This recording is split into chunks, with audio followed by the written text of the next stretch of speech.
My twin sister didn't anticipate that I would survive when she planned her wedding during my cancer surgery. My twin sister Kendra stood in my hospital room the night before my tumor removal surgery, adjusting her veil while explaining why she'd moved her wedding to tomorrow. The venue had a cancellation, and honestly, you'll be unconscious anyway, so it's not like you'll know you're missing it. I stared at her, unable to process that my identical twin had deliberately scheduled her wedding during my potentially life-saving surgery. Kendra and I had been inseparable until she met Garrett 2 years ago. Then everything became a competition I didn't know I was in. She got engaged right after I got promoted, announced her pregnancy at my graduation dinner, lost the baby and blamed me for stealing her spotlight with my cancer diagnosis. When I was diagnosed with a brain tumor 3 months ago, Kendra's first response was, well, at least you'll lose weight for my wedding photos. The surgery had been scheduled for months, risky, complicated, with a significant chance I wouldn't survive. The same date Kendra originally claimed was absolutely impossible for her wedding due to venue availability. You moved your wedding to tomorrow? I asked weakly. The universe opened this opportunity. Besides, if something goes wrong, I'll already be surrounded by family for support. My parents stood behind her, silent. They'd chosen her wedding over my surgery. We'll visit after the reception, Mom promised. They left for the rehearsal dinner. I went into surgery alone except for my best friend Isla, who'd flown in from across the country. The surgery took 14 hours. I coded twice, but I survived. Woke up 3 days later to an empty room except for Isla and a handful of get well soon cards, clearly purchased from the hospital gift shop. My first conscious word was, Kendra? At her honeymoon, Isla said gently, in Bali. My twin sister had left for a 2-week honeymoon while I was in a medically induced coma, not knowing if I'd wake up. But here's where Kendra's cruelty backfired magnificently. See, our grandmother had left us both inheritance money in a trust, accessible only when we both turned 30, or if one died before then. Kendra knew this.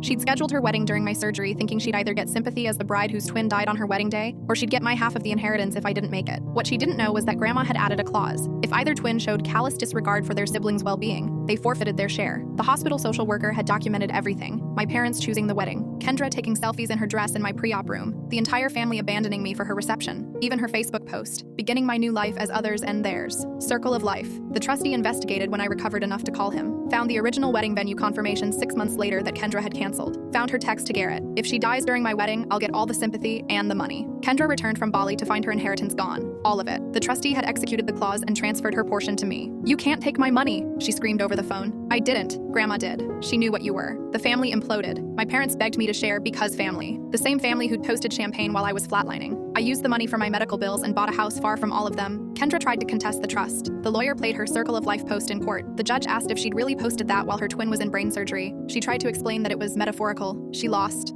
the case, the money, and eventually Garrett, who left her when he realized she'd orchestrated everything hoping I'd die. Turns out even he had limits. We're 32 now. I haven't spoken to Kendra since I woke up from surgery. She sends Christmas cards with photos of the family I'm not part of anymore. I donate them to my neurologist's office for their collage of things that aren't worth your energy. Last month she tried to friend me on Facebook with a message. We're twins. We should be close. I replied, I needed you close during brain surgery. You chose Bali. She blocked me. Good. Some distances can't be bridged, especially when they're measured in wedding aisles walked while your twin flatlines.